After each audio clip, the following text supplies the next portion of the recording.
I'm definitely of the school of thought that says that meditation should never be guided, and in this video I'm going to tell you why. If you're new here, my name is Matthew, and my goal is to spark you to think differently so you can create new possibilities for yourself in your life.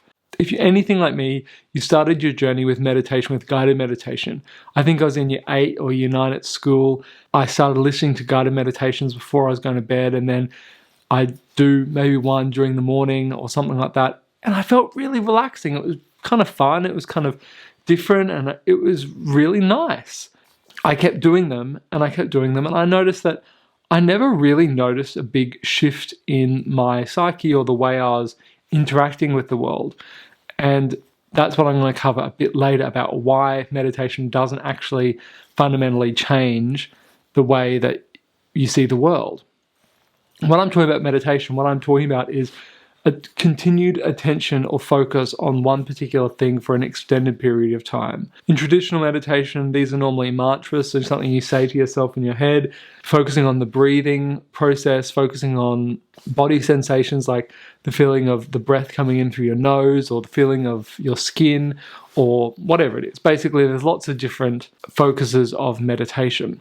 But guided meditation doesn't quite fall into those buckets because it's kind of dual focus. You're trying to at once focus on interpreting what this person's saying and trying to do it at the same time. So there's kind of this dual focus. So it is meditation, but it's not as effective. Why do people get into meditation to start with? Well, for me, I got into it because there's this kind of promise, if you do a lot of meditation, that you can have a happiness independent of conditions. And that's a pretty big claim, that you can have a happiness in yourself or in myself that is independent of what's going on in the world around me.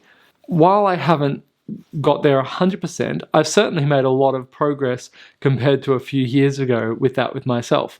And this is what guided meditation doesn't really help with much. You'll probably feel relaxed, you might feel more peaceful sometimes, but it's not fundamentally going to change your relationship with the world and relationship with yourself. What you're actually doing when you're meditating is you're building your ability to focus, building your ability to be just attentive with what is in the moment at any time, all the time. When you're meditating traditionally, you might do 25 minutes, 40 minutes, whatever it is, just focusing on the point of meditation. So this, let's say it's your breath. So you're doing 20 minutes and all you're doing is just focusing on your breath. Or maybe you do, in Zen, there's a method called Shikantaza, which is like there's no focus. You just sit there and you just be right there in the moment. And that's all there is to it.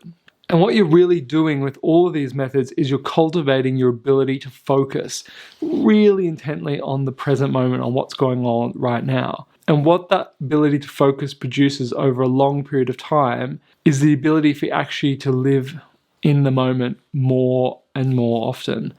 The ability to just be right where you are without any other distractions, just being present right now. The reality is that guided meditation does not produce this benefit. And the reason it doesn't produce this benefit is because there's always content flowing in from this person talking. Content flowing in.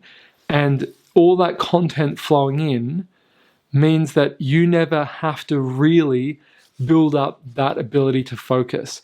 And so because you never build up that ability, because someone's always feeding you stuff, you never cultivate that in yourself, and so it doesn't come and express itself in everyday life. It's like painting by numbers. If you're learning to paint and you're literally told exactly what to do with your brush, you never really learn the subtleties that go along with actually learning to paint. So that's why I don't believe meditation should be guided. It can get you into it, yes, but don't rely on it if you actually want to see real progress in your life. If you'd like to hear more from me, please subscribe to my email newsletter. There's a link below. And until next time, the journey continues.